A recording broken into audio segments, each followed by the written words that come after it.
അല്ലെങ്കിൽ ഒരു കാര്യം അവള് സമ്മതിച്ചിട്ടുണ്ട് കേട്ടോ, മുടിയുണ്ടെന്ന്. ഇത് വെപ്പുമുടിയാണ്, നിനക്ക് അറിഞ്ഞൂടായിരുന്നു. ഇത് വെപ്പുമുടിയാ, നിന്റെ മോന്ത പോലെ. ആരാ ഇത്? ഇപ്പൊ ഇത് തന്നെ സ്ഥിരം പരിപാടിയാക്കിയേക്കുവാണെന്നാണ് തോന്നുന്നത്. ഇപ്പൊ അമ്മച്ചി ഡാൻസ് ഒക്കെ അങ്ങോട്ട് സൈഡിലേക്ക് ഒതുക്കി വെച്ചിട്ട് സോഷ്യൽ മീഡിയ തുറന്നു വെച്ച് ഓരോ ദിവസവും കുളിച്ചൊരുങ്ങി വലിയ പൊട്ടൊക്കെ തൊട്ട് മൂക്കുത്തിയൊക്കെ ഇട്ട് കണ്ണൊക്കെ എഴുതി സുന്ദരിയായിട്ട് സാരിയൊക്കെ ഉടുത്ത് മുടിയൊക്കെ അഴിച്ചിട്ടിട്ട് ആരെങ്കിലും ഒരു ദിവസം കിട്ടും, അയാളെ അങ്ങ് പള്ളു പറയുക, അയാളുടെ സൗന്ദര്യത്തെ പറ്റി വിലയിരുത്തുക, അയാളുടെ മുഖത്തെ പറ്റിയിട്ട് കുറ്റം പറയുക, ചീത്ത വിളിക്കുക. ചീത്തയാണ് വിളിച്ചുകൊണ്ടിരിക്കുന്നത്. ഈ ഒരു വീഡിയോയുടെ ക്യാപ്ഷൻ തന്നെ നിങ്ങൾ നോക്കിക്കേ, ആ ക്യാപ്ഷനിൽ എഴുതിയിട്ടേക്കുന്ന വാക്കുകൾ നിങ്ങൾ ശ്രദ്ധിച്ച് നോക്കിക്കേ. സംസ്കാരമില്ലാത്ത ഭാഷ ഉപയോഗിച്ച് മറ്റുള്ളവരെ പള്ളു പറഞ്ഞുകൊണ്ടിരിക്കുകയാണ് ഇപ്പം അമ്മച്ചിയുടെ സ്ഥിരം ജോലി. വേറെ ജോലിയൊന്നുമില്ല. ഒരു കലാകാരിയാണ്. ആ കലാകാരിയുടേതായിട്ടുള്ള ഒരു മഹത്വവും പുള്ളിക്കാരുടെ ജീവിതത്തിൽ ഇല്ല എന്നുള്ളത് ഇതിൽ നിന്ന് വ്യക്തമാണ്. അപ്പോൾ പുള്ളിക്കാരിയെ പറ്റി നന്ദന, ബിഗ് ബോസിലൊക്കെ വന്ന നന്ദന ഒരു ഇന്റർവ്യൂവിൽ പറഞ്ഞു കുറച്ചൊക്കെ ബോധത്തോട് കൂടിയിട്ട് സംസാരിക്കാമെന്ന്. പറഞ്ഞത് ശരിയല്ലേ? ഒരു ബോധവും പൊക്കണോ ഇല്ലാതെയാണ് അമ്മച്ചി സംസാരിച്ചുകൊണ്ടിരിക്കുന്നത്. അപ്പോൾ ആരായാലും പറഞ്ഞു പോകും. ആ പറഞ്ഞതിൽ ഒരു തെറ്റും ഞാൻ കാണുന്നില്ല. അപ്പം നന്ദനെ ഇപ്പം അങ്ങ് വലിച്ചു കീറിയേക്കാണ്. നന്ദനെ പറ്റിയിട്ട് സംസാരിക്കുന്ന ഒരു വീഡിയോ പുള്ളിക്കാരി ഇൻസ്റ്റാഗ്രാമിൽ പോസ്റ്റ് ചെയ്തിട്ടുണ്ട്. അപ്പോൾ ഏതായാലും നമുക്ക് ആ വീഡിയോ ഒന്ന് കേട്ടിട്ട് വരാം. നമസ്തേ. ഈ വീഡിയോ എന്നെ കുറിച്ചിട്ട് ഒരുത്തി പറഞ്ഞത് നിങ്ങളൊന്ന് കേട്ടു നോക്കണേ. അത്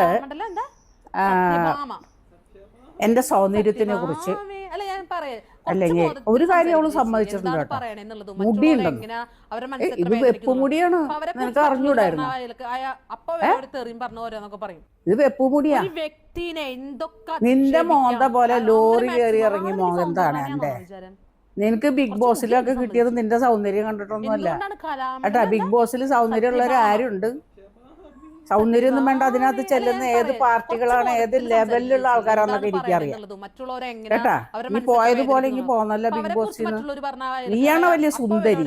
നീ എന്റെ സൗന്ദര്യത്തിനെ പറയാ. നീ ആരാടി? 68 വയസ്സിൽ ഞാൻ ഇങ്ങനെ ഇരുന്നാ പോരെ? നീ എന്റെ പ്രായം ആവില്ല. അതിനു മുമ്പ് നീ ചുമരില് തൂങ്ങും മാലയിട്ട് കേട്ടാ. എന്നെ ഒന്നും പറയാറായിട്ടില്ല കേട്ടാ. എന്റെ മോന് 44 വയസ്സുണ്ട്. നിനക്ക് എത്ര വയസ്സായി? നിങ്ങളൊരു കാര്യം ശ്രദ്ധിച്ചിട്ടുണ്ടോ? ഈ അമ്മച്ചി സംസാരിക്കുമ്പോൾ ഈ അമ്മച്ചിയുടെ പ്രധാന വിഷയം എന്ന് പറയുന്നത് തന്നെ സൗന്ദര്യമാണ്. അങ്ങ് ഒബ്സഷനാണ് സൗന്ദര്യവുമായിട്ട്.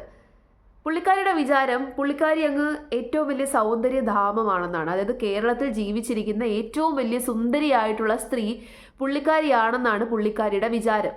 പക്ഷെ അങ്ങനെ അല്ല എന്നുള്ളതാണ് യാഥാർത്ഥ്യം. അതായത് രാവിലെ എഴുന്നേറ്റ് വന്ന് കണ്ണെഴുതി വലിയ വട്ടപ്പൊട്ടൊക്കെ തൊട്ട് മുടിയും അങ്ങ് പനങ്കുല പോലെ അഴിച്ചിട്ടു എന്ന് വെച്ച് ഒരു വ്യക്തിയും രംഭയോ തിലോത്തമയോ ഉർവശിയോ ആകുന്നില്ല. ആരും അപ്സരസ് ആകുന്നില്ല, ആരും സുന്ദരിയാകുന്നില്ല. ഈ സൗന്ദര്യം എന്ന് പറയുന്നത് ഈ ബാഹ്യമായിട്ടുള്ള കാര്യങ്ങളിലല്ല എന്ന് ആദ്യം അമ്മച്ചി മനസ്സിലാക്കും. ഒരു കലാകാരിയാണല്ലോ, ഒരു കലാകാരി ആദ്യം മനസ്സിലാക്കുന്നൊരു ഫാക്ടർ അതാണ്. സൗന്ദര്യം എന്ന് പറയുന്നത് ബാഹ്യമല്ല. നമ്മുടെ നാവ് ശരിയായില്ലെന്നുണ്ടെങ്കിൽ എല്ലാം പോകും. കാഴ്ചയിൽ അത്യാവശ്യം കാണാൻ കൊള്ളാം എന്ന് വെച്ചിട്ട് നിങ്ങൾ സുന്ദരിയാണ് എന്നൊന്നും ആർക്കും തോന്നുന്നില്ല. കാരണം വാ ശരിയല്ല, നാവ് ശരിയല്ല. വായിൽ നിന്ന് വീഴുന്നത് സംസ്കാരമില്ലാത്ത ഇത്തരം പദങ്ങളാണ്. നന്ദനെ വിളിച്ചേക്കുന്നത് ലോറി കയറിയ മുഖം എന്നാണ്. അപ്പം നിങ്ങളെ കാണുമ്പോൾ ഞങ്ങൾക്കൊക്കെ പലതും തോന്നും. അതൊന്നും ഞങ്ങൾ വിളിച്ച് പറയുന്നില്ലല്ലോ. മറ്റുള്ളവരെ അധിക്ഷേപിക്കുക, മറ്റുള്ളവരെ ബോഡി ഷേമിങ് ചെയ്യുക, ഇത് മാത്രമാണ് ഇവരുടെ സ്ഥിരം പരിപാടി. ഇവർ ഒരുപാട് ആൾക്കാരെ ഇതേപോലെ ബോഡി ഷേമിങ് ചെയ്തിട്ടുണ്ട്. എന്നാൽ അവരുടെ ഉള്ളിലേക്ക് നോക്കുന്നില്ല, അവരുടെ മുഖത്തേക്ക് അവർ നോക്കുന്നില്ല. നിങ്ങളുടെ മുഖത്ത് എന്തുമാത്രം കുറവുകളുണ്ട്, നിങ്ങളുടെ ശരീരത്തിൽ എന്തുമാത്രം കുറവുകളുണ്ട്. എല്ലാം തികഞ്ഞ പെർഫെക്റ്റ് ആയിട്ടുള്ള വ്യക്തിയാണോ സത്യഭാമ എന്ന് പറയുന്ന ഈ 68 വയസ്സുകാരി? ഇവർ പറയുന്നു എനിക്ക് 68 വയസ്സായി, 68 വയസ്സിൽ ഇത്രയും സൗന്ദര്യം പോരെ? ഈ വയസ്സും സൗന്ദര്യവും തമ്മിലൊന്നും ഒരു കണക്ഷനും ഇല്ല. നമ്മുടെ ജീവിതം എന്താണ്, നമ്മളുടെ ഭാഷ ഏതാണ്, നമ്മൾ എങ്ങനെയാണ് സംസാരിക്കുന്നത്, എങ്ങനെയാണ് മറ്റുള്ളവരോട് പെരുമാറുന്നത് എന്നതുപോലെ ഇരിക്കും. അവിടെയാണ് എല്ലാ കാര്യവും. 68 വയസ്സായിട്ട് 68 വയസ്സിന്റെ പോലും ബോധം കാണിക്കാത്ത ഈ വ്യക്തിയെ നമ്മൾ എന്ത് വിളിക്കണം? 44 വയസ്സുണ്ട്. നിനക്ക് എത്ര വയസ്സായി?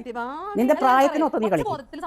എന്റെ സ്വന്തം സൗന്ദര്യം ഉണ്ട്. നിനക്ക് അവിടെ സപ്പോർട്ട് ചെയ്യാൻ എന്തൊക്കെയോ ആമ്പിള്ളേരെ സൗണ്ടൊക്കെ കേട്ടില്ല, സത്യഭാമ എന്നൊക്കെ പറഞ്ഞിട്ട് നിനക്ക് സപ്പോർട്ട് ചെയ്യാൻ ആള് വേണമായിരുന്നു സംസാരിക്കാൻ. എനിക്ക് സംസാരിക്കാൻ അറിയില്ല എന്ന് പറഞ്ഞു. നീ നിനക്കറിയാവോ? നീ എന്താ 2 സെക്കൻഡ് പറഞ്ഞിട്ട് ഓടിക്കളഞ്ഞ?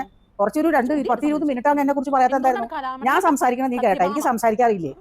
നിനക്ക് എത്ര സമയം സംസാരിക്കണം ഞാൻ നിന്നെ കുറിച്ചല്ല ഏത് സബ്ജക്റ്റും സത്യഭാമ അസലായിട്ട് സംസാരിക്കും.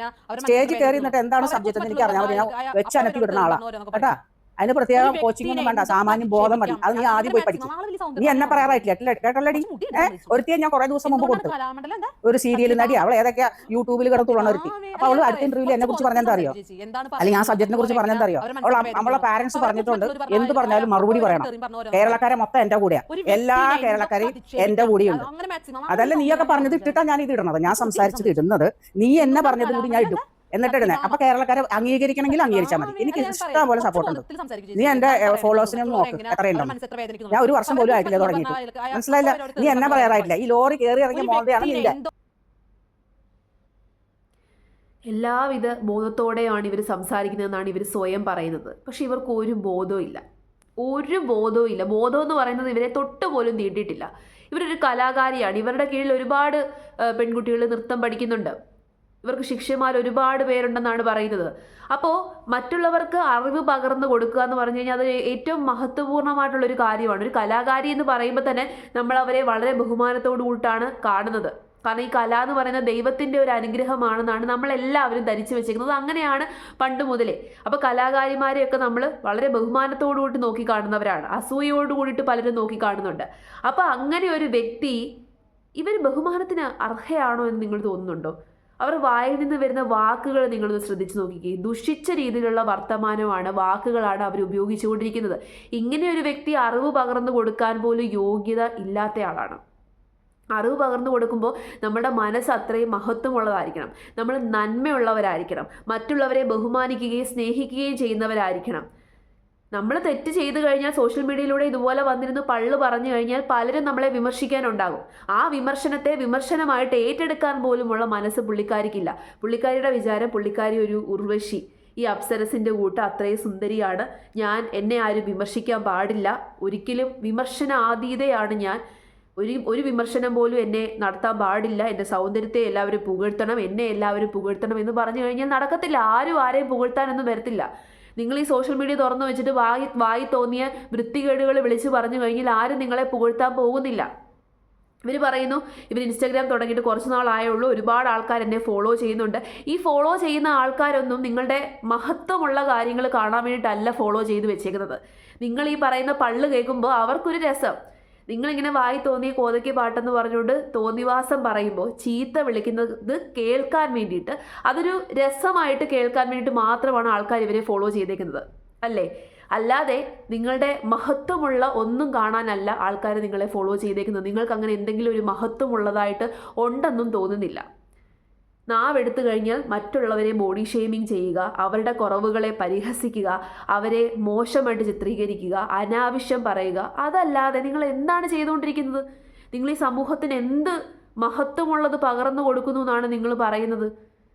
കഷ്ടം തന്നെ. ഇവർക്ക് ഈ പരിപാടി ഒന്ന് അവസാനിപ്പിച്ചുകൂടി? ഇപ്പോൾ ഈ കേരളത്തിലെ സോഷ്യൽ മീഡിയ ന്യൂസൻസുകളിൽ ഒരാളായിട്ട് ഇവർ മാറിക്കൊണ്ടിരിക്കുകയാണ്. എല്ലാവരെയും അങ്ങ് പള്ളു പറയും, എല്ലാവരെയും അങ്ങ് ചീത്ത വിളിക്കും. ഓക്കെ, നിങ്ങളെ വിമർശിച്ചോളുക, നിങ്ങൾ സംസാരിച്ചോളുക, നല്ല ഭാഷ ഉപയോഗിക്കാമല്ലോ. നല്ല ഭാഷ ഉപയോഗിക്കണമെന്നുണ്ടെങ്കിൽ അതിനും ഒരു കഴിവ് വേണം. നിങ്ങൾക്ക് നല്ല രീതിയിൽ സംസാരിക്കാനൊക്കെ കഴിവുണ്ടെന്നാണല്ലോ പറയുന്നത്. നല്ല രീതിയിൽ സംസാരിക്കാൻ കഴിവുണ്ടെങ്കിൽ നല്ല ഭാഷ ഉപയോഗിച്ച് സംസാരിക്കുക, അതാണ് കഴിവ്. അല്ലാതെ വായി തോന്നിയ ചീത്ത വിളിച്ച് പറയുക, തോന്നിവാസം വിളിച്ച് പറയുക, മറ്റുള്ളവരെ ബോഡി ഷേമിങ് ചെയ്യുക, അതൊന്നും കഴിവല്ല.